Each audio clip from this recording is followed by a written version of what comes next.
The Food and Wine Festival has made its way to Epcot this year, and there is so much to see and do at the festival this year. The festival just started on July 14th, I believe, and it runs anywhere from now until November 19th. So if you have an upcoming visit to Epcot planned, this is definitely a festival and event that you're going to want to check out.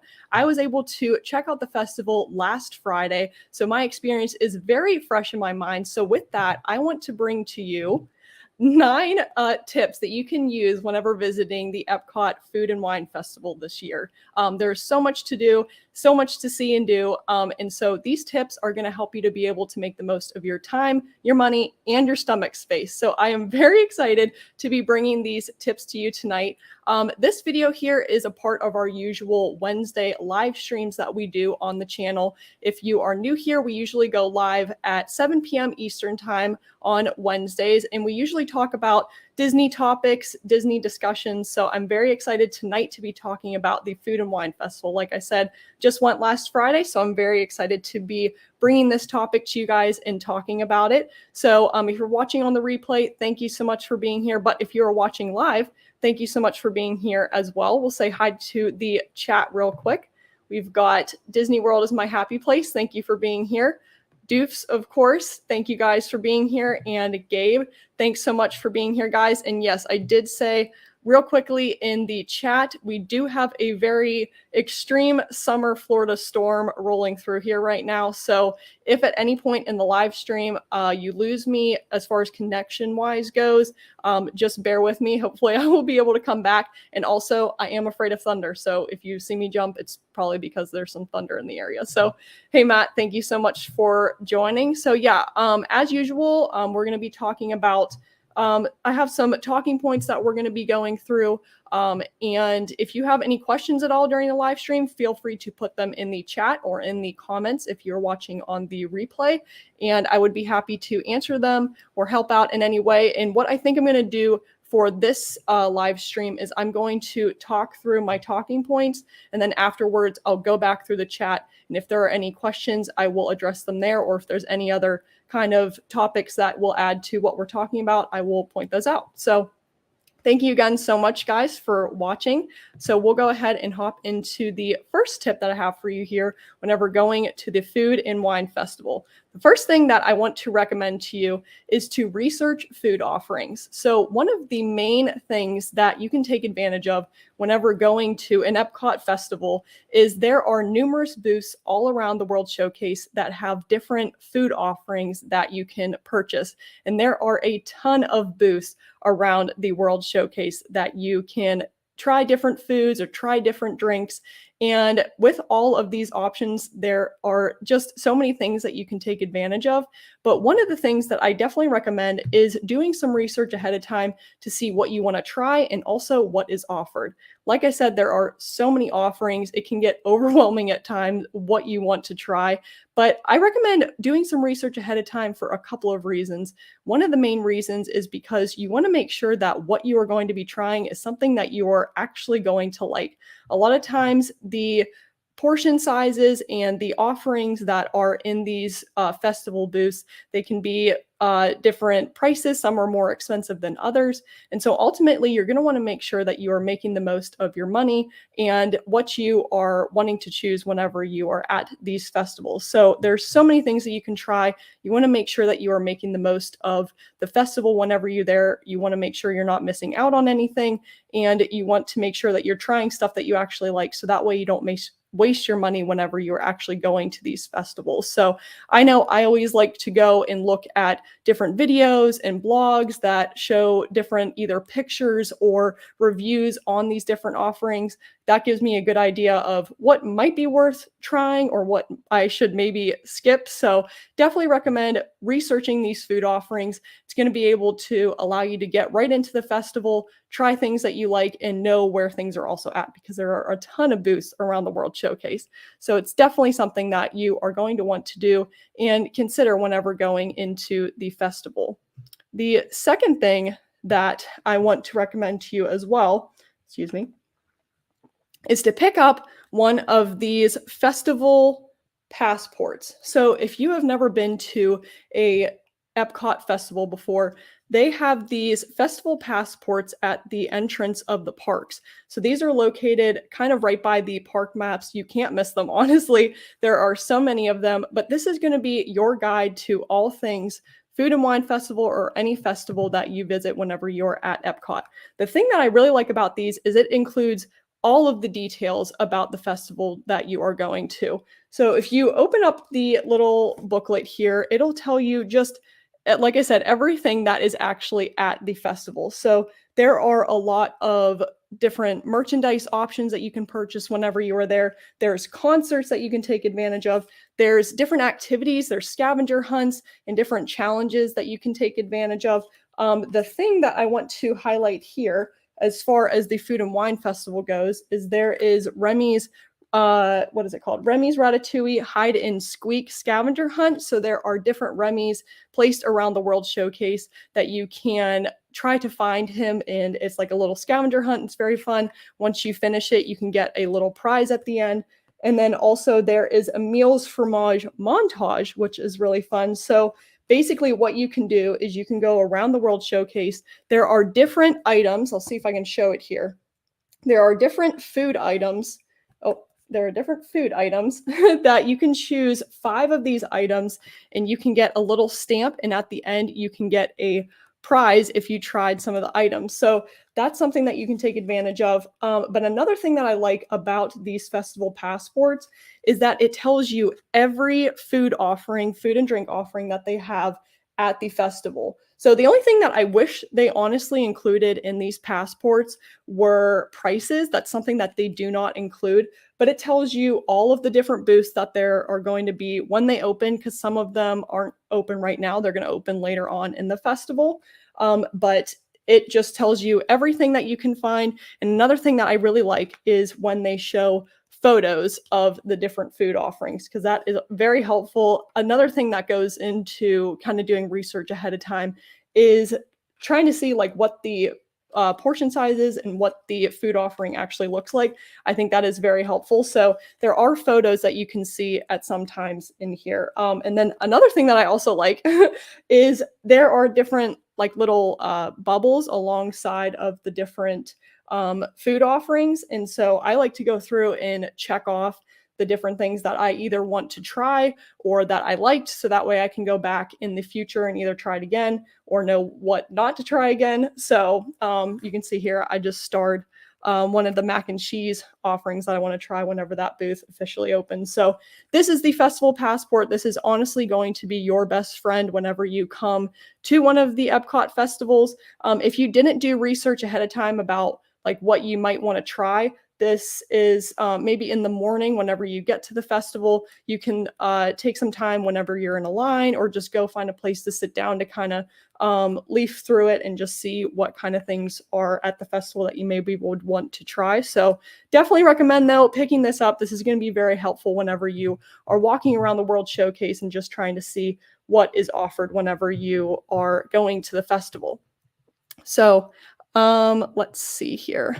I'm trying something new here tonight with my layout, but the next thing that I want to recommend to you is I think, a little bit about some of these offerings can be a little bit expensive, or whenever you're going to the Food and Wine Festival, the cost can definitely start to add up and kind of sneak up on you at times. You might think, oh, I'm buying a little $4 portion, and oh, there's maybe a $6 portion that are food offering that I'm purchasing. But the cost can definitely start to add up at times. But what I like to do is, and what I recommend is to definitely set a budget for yourself for how much you actually want to spend whenever you are at the festival. So that way you don't go over budget. And a very easy thing that you can get whenever you're at these festivals is a Disney gift card. I absolutely love these. This is what I decided to get actually whenever I went on Friday. And you can find these at some of the stores in Epcot. Usually I got mine at the Port of Entry store. So that's the store like right whenever you go into the World Showcase. But there are other kind of festival booths that you can go and get these gift cards as well. But these are so helpful because you can go and you can purchase these gift cards and you can put the exact amount on it for how much you want to spend whenever you are at the festival. So this is a very easy way that you can stay on budget. You can put, I think you have to at least put $15 to activate it, and then it goes up to $1,000. So if that's something that you want to put on there, but I just went, whenever I went, I think I put $15 on it just to activate it, to give it a try. But I absolutely love this. Was a really good thing just to keep in mind. This is how much I want to spend when I'm at the festival, and it definitely keeps you on budget. Not only that, but you can see it also has a little like wrist strap here. So I found that this was also very helpful for the festival because whenever you're walking around, you may have, your wallet in your backpack, and it may get kind of old trying to take your wallet out of your bag every time you need to go and purchase something. So I really actually liked having this on my wrist because whenever I had to go and purchase something from one of the booths, all I had to do was tell them that I was purchasing or paying for it with a Disney gift card, and they just went ahead and scanned it, and I didn't have to worry about getting my wallet in and out of my bag. So I found that very, very helpful. I really liked using this whenever at the Food and Wine Festival or any festival for that matter, whenever you go to Epcot. So I highly, highly recommend this. And not only that, but it's also kind of just like a little free souvenir that you can kind of take away from your time at the festival. It does say on the back that it is from the Food and Wine Festival, and you can just see little Remy and Emile here on the front. So definitely recommend picking that up whenever you are going to the festival if you are wanting to stay on budget. So we'll get to the fourth tip that I have here. And most of the time, whenever you are going to Epcot or maybe thinking about going to the Food and Wine Festival, you may be going on a vacation. And so the Food and Wine Festival is not necessarily the only thing that you're going to want to take advantage of when you're at Epcot. There's a good chance that you're going to want to see all of the other things that you can do whenever you're at Epcot. So one of my recommendations for you is to take advantage of rides in the morning. I think that the festival booths usually open around 11 o'clock. So what I recommend is definitely spend your morning taking advantage of rides taking advantage of rides. If you can get a boarding group for Cosmic Rewind, that's a great time to do that because the booths don't typically open until about 11 p.m. So this is just a good way to kind of have a game plan for how you want to go about your day. I really enjoy taking advantage of rides, and then going and kind of walking around the World Showcase and doing some of the festival activities for the middle of the day. And then you can also kind of interchange rides throughout the day as well as you're going around the World Showcase. And then you can finish up maybe the evening doing rides. But I definitely recommend enjoying rides in the morning because usually the booths don't open until 11 p.m. anyway. So that's just a good way that you can kind of go and kind of have a game plan for your day, if you will. The fifth thing that I want to say to you is to be mindful of your time in the sun. So the thing about the World Showcase is there's really not a lot of shade around the World Showcase, especially if you're coming during the summertime here. One thing you're really going to want to be mindful of is the time that you're spending in the sun. You don't want to dehydrate yourself and really exhaust yourself by standing in the sun. So what I like to do is I like to go around the World Showcase and definitely pop in some of the stores that there are. Like I said, you can take advantage of rides that are around the World Showcase. But ultimately, I just recommend that you be mindful of how much sun time you are having, because there's not a lot of shade around, and you might be going from booth to booth. So you definitely want to make sure that you are preserving your energy and able to kind of take advantage of some of the other shops and things that you can explore in the World Showcase. I know I recommend whenever you're at Epcot to definitely take advantage of exploring at least one of the Epcot pavilions in detail. There are so many things to see and do in all of the pavilions that are around the World Showcase. They are very detailed and very well done. So you'll definitely want to at least check one out whenever you're there. But I definitely recommend making sure that you're being mindful of your time spent in the sun, because you don't want to dehydrate or kind of get yourself tired whenever you are at the park.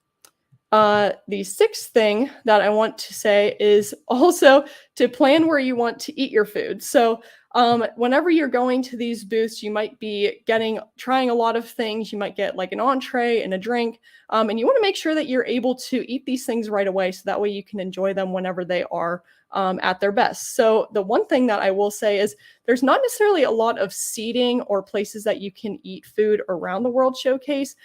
There are some standing tables that you can find, and there are some picnic tables around. But whenever it gets very busy, like on the weekends or on the weeknights, it can be very hard to find a place that you want to go to actually eat what you are getting. So I definitely recommend to you to kind of have a game plan of where you want to eat your food before you actually get it. So what I like to do is I like to kind of scout out an area, what it's looking like around the booth, if there's any tables that I could run to right afterwards, because it can fill up very quickly and there might not be a lot of places that you can eat things. It also is a very common thing that people will eat their food on top of trash cans. So that's something that you can also either take advantage of or be on the lookout for. It is a very kind of comical thing that people will do at Disney World. So definitely just kind of plan where you want to eat your food, and just have that in mind whenever you are at the festival. So that way you can eat your food right away. The seventh thing I do want to say too is, as far as like taking advantage of what you want to eat and making sure that you're getting things that you actually like, is to actually hang out around the booths. So there's a couple of things that I want to say about this. Outside of each of the booths at the Food and Wine Festival, there are like these standing little billboard tower type things, and it shows the menu for all of the items that you can get at that booth. Sometimes they include pictures, kind of like with the festival passport that I showed. Sometimes there are pictures there, but another reason why I like to do that is because I kind of actually like to look and see, once people are checking out and walking away with their food, I like to see what the portion size is looking like and what the food is actually looking like, because that gives me a good idea if it's something that I would actually want to try or not. And also, another thing is, you want to make sure that what you are buying is a good portion size for the cost that it is. And I also will recommend, if you are still curious, if you want to try something, ask a cast member what their thoughts are. That's something that I did whenever I was there. I asked them which option they liked more, because they are able to do like a taste testing, so they can tell you what tastes better or what they kind of prefer. And another thing that I'll do sometimes is I'll actually ask guests what they thought of it. If I see that they're eating something that I'm thinking about eating, I'll just ask them what their thoughts were about it, and then they'll tell me their thoughts. I mean, people are probably pretty open to tell you if they like something or not. So definitely recommend, before you're actually just jumping right into a booth, unless you know that you like it or you're really kind of wanting to try it, definitely kind of be willing to hang out a little bit, because you could kind of see a little bit more into that booth, and get a better idea if it's something that you would want to try or not. The eighth thing I want to say, I talked earlier about how there are scavenger hunts and different kind of activities that you can take advantage of at the Food and Wine Festival. So with the Remy's Ratatouille Hide and Squeak and the Emil's Fromage Montage, what I recommend is, if you are able to visit multiple days, like if you're an annual pass holder or if you have multiple days scheduled to go to Epcot, or if you're going to be park hopping, definitely don't feel like you have to do these things all in one day. A nice thing is that you can actually kind of spread them out over multiple days. So you see, I have my festival passport here, and I tried the cheese bread in Brazil. So I was able to get one stamp for the Emil's Fromage Montage, and I knew I didn't want to complete it all in one day. So I'm just going to keep a hold of this passport book, and if I go back anytime soon and try something, I might try to get a stamp again. But just don't feel like you need to do it all in one day if you're able to go multiple times. It's definitely something that you can check off over the time period that you are going.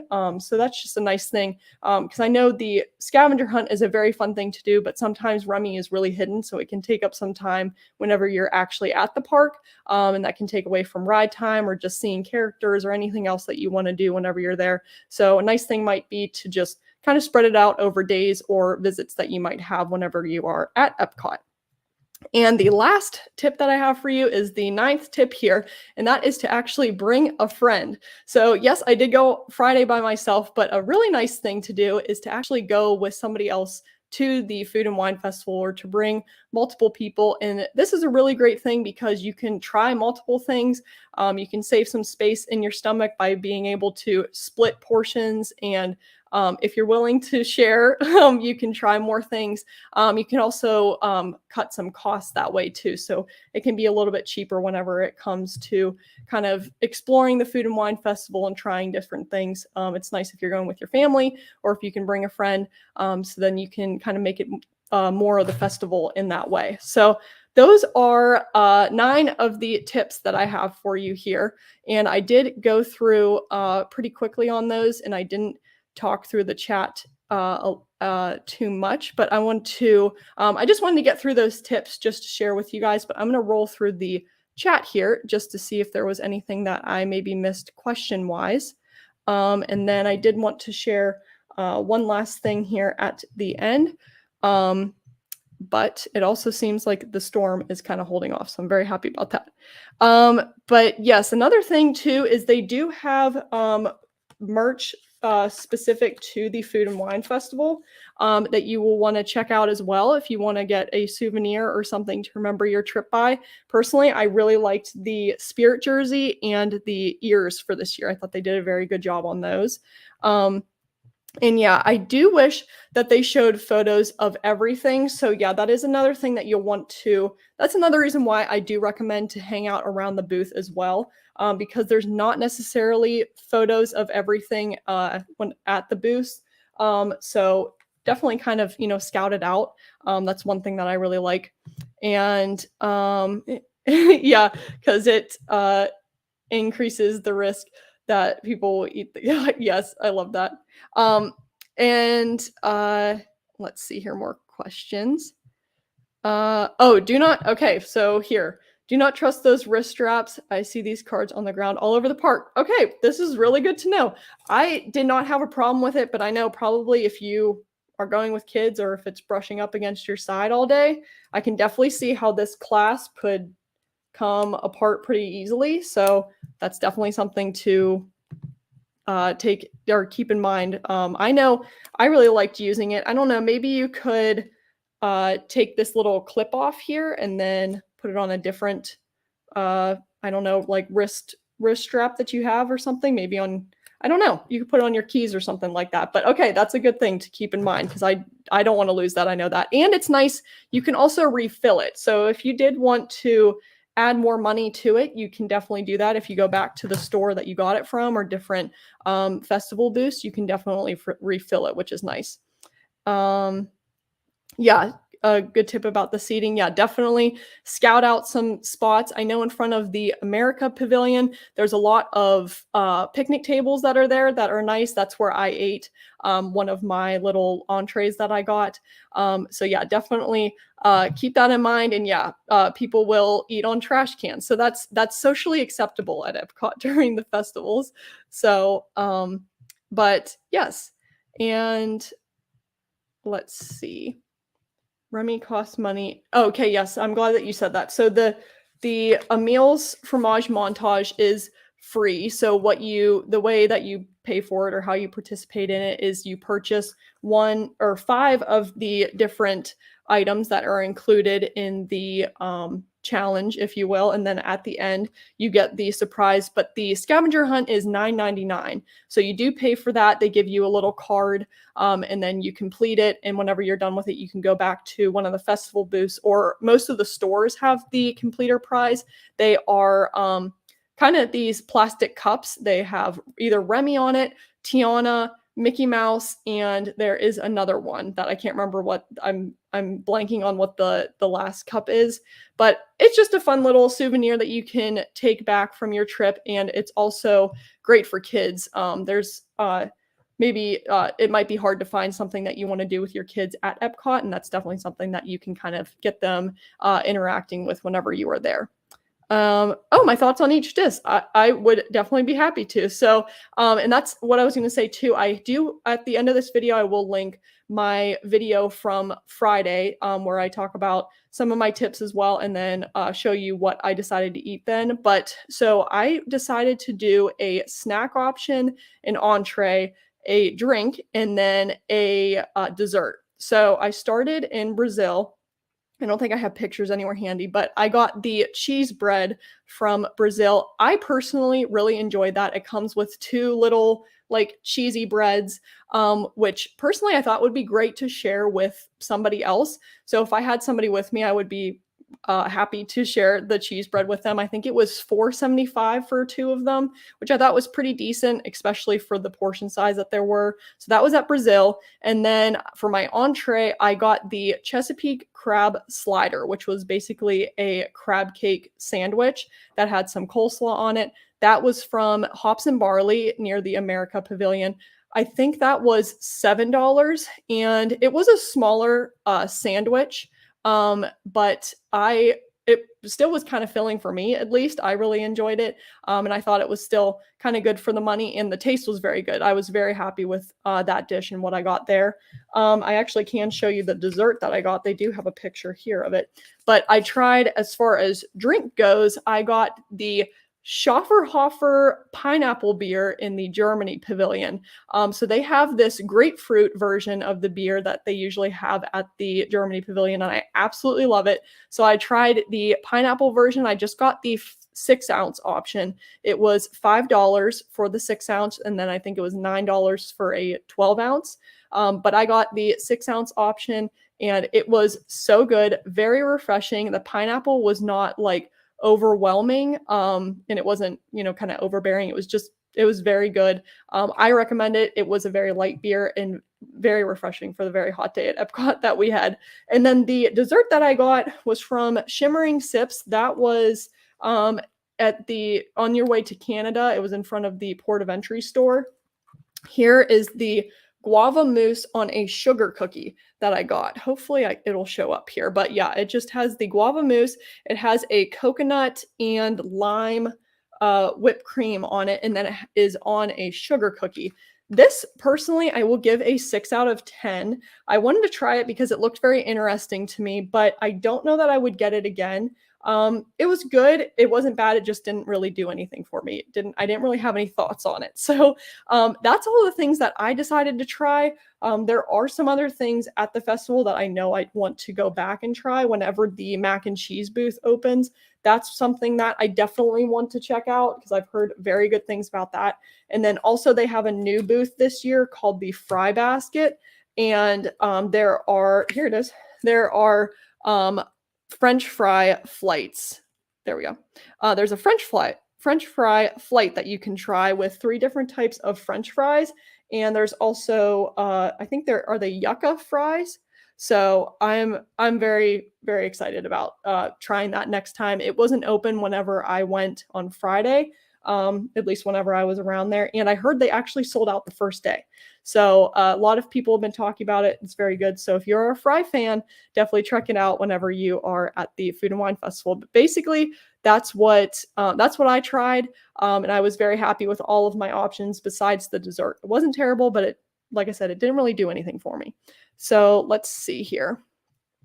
Do you think going on a weekend is a good idea to Food and Wine? So weekends are definitely going to be the busiest time at the Food and Wine Festival during the week. I've heard that the beginning and the very end of the festival are the busiest times, and then the weekends are also very busy. So if you're able to go on a weekday or like a weeknight, I was there on a Friday during the day, and it wasn't terrible. Lines weren't super bad at all.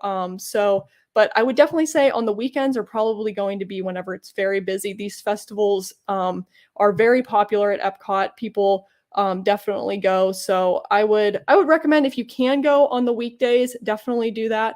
But let's see. Yeah, no, unless it's your only time to go, I would definitely recommend. So whenever you're planning out maybe your trips to Disney World, if you're able to kind of have Epcot be one of your weekday parks, that may be something that you want to do if you're really wanting to prioritize the festival. But ultimately, you still have a good time whenever you go. It's just that the lines for these booths might be a little bit longer than if you go on the weekend. So, and Figment, that is the one that I missed whenever it came to the cups that you can get for the Remy's Ratatouille scavenger hunt. So yes, I love the cheese bread. Also, oh, I did not know that they were at the Skipper Canteen. I actually was excited because I saw somebody posted some that you can actually get in the grocery store. So that's something that I'm gonna get because they were so good. Honestly, the whole day I was still thinking about them. They were just so good. You know, whenever you have that food that you just think about, that was the cheese bread for me. It was just so good. And yeah, I have to thank the cheese bread for how I decided to plan out my day and my food options, because I originally, whenever I went into my day, I planned out all of the food that I wanted to try, and besides the pineapple beer, I didn't actually try what I wanted to try. So, I guess that's another thing. You can be kind of flexible with what you want to try. But whenever I saw the cheese bread, that was kind of something that I rearranged my plans, and I was like, okay, we're going to do this. We're going to kind of lay it out this way, and that's what we're going to try. So, who else is hungry now? Yes, exactly. So I will say if you are coming this summertime, definitely bring rain gear. I was at Hollywood Studios yesterday and it started downpouring. Not a lot of people had rain gear on, so or handy at all. So if you're coming during the summertime, definitely bring rain gear. I highly recommend it. I know it can be a pain to carry around with you all day, but whenever an afternoon shower pops up, you're definitely going to want to have this on hand. There were a lot of people getting soaked, and that's not something that you want to have happen whenever you're at Disney World. So during the summertime, you can definitely guarantee it will rain at least once during your visit. So I definitely recommend that you plan accordingly with that. And shoes. What shoes would you recommend? I have kiddos in Crocs. So I love the Croc wedges. I don't have them here, but I absolutely love the Croc wedges because they are comfortable and they're also waterproof, if you will. So I don't have to worry about them getting wet whenever I walk around the park. But as far as shoes go, and I know people will probably put their comments here in the chat as well, but what I recommend whenever it comes to shoes are wearing things that you know are comfortable and that you are comfortable wearing for long periods of time, because you will do a lot of walking around the parks. Wear shoes that are definitely broken in. Don't wear new shoes to Disney World. You don't want to get blisters. And you definitely don't want to get blisters with shoes that you don't like to wear or that aren't comfortable. And then I also recommend, if you can choose shoes that are able to dry very easily, definitely do that. Tennis shoes are also very comfortable, very good shoes to wear. So for kids, I would recommend, if they're comfortable walking in Crocs, those are great because their shoes won't get wet. But definitely comfortable tennis shoes or Crocs are what I recommend. So, and let's see. Yeah, comfortable tennis shoes, definitely recommend those. Crocs work during the rain. Yep. So water shoes too. Yeah, definitely don't mind those as well. So yeah, just ultimately make sure that you have comfortable shoes whenever you're walking around the park. That is definitely something that you are going to want to have. So very good questions, everyone. So those were my tips for whenever it comes to visiting the Epcot Food and Wine Festival. It is such a fun festival. I'm really happy that I could check it out, and I hope that you guys are also able to check it out during the time that the festival is happening. Like I said, it's happening until November 19th, and there's different booths that are going to be opening all throughout the festival, so that gives definitely some things to look forward to. So thank you guys so much if you're watching here on the live, and also if you're watching on the replay. If you're new here, I do want to say that this was a part of our Wednesday live stream that we usually do here on the channel. So we usually go live and talk about some Disney topic around 7 p.m. Eastern time on Wednesday. So I invite you next week if you want to join. Usually our topics kind of change, but if you had any questions that we weren't able to answer here in the chat, definitely feel free to put them in the comments below. And if you have an idea for a topic that you would want to have talked about next week, definitely let me know in the comments as well. I can add it to the schedule. And also I will be linking the vlog and the video that I have from the Food and Wine Festival after this video, and I'll put it in the description bar below too. So thank you guys so much for watching. I really appreciate it. I hope you enjoyed these tips and that you find them useful whenever you go to the Food and Wine Festival, and we will see you guys in the next video. So see you guys.